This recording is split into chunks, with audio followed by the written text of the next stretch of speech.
Hi friends, in this video I will show you how to install CapCut application on iPhone free without payment. So let's start the video.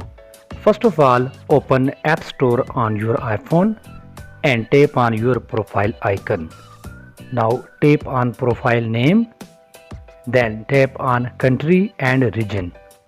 Tap on change country or region. Here select country Australia. Then tap on agree, top right corner of mobile screen. Here some information required, so fill it. First of all, select none under payment method. Now type Sydney in front of street. Again type Sydney in front of street. Then type postcode 6700. Again type Sydney in front of city.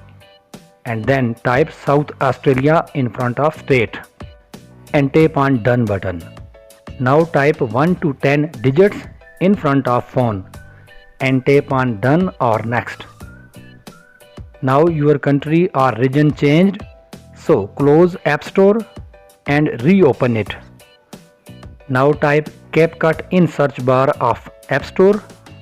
You can see installation icon under CapCut is showing, so tap on it to install CapCut application and wait for some time to install CapCut on your iPhone.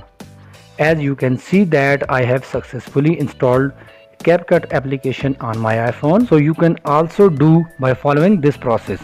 I hope you will find this video helpful. Thanks for watching, and if you find any sort of trouble in doing this process, you can comment me. I will try my best to answer your comments. At the end, I request you please subscribe to my channel Technical Risers and turn on the bell notification for getting all notification of my this sort of technical video, and must hit the like button if you find this video helpful. Your one like is very useful for us.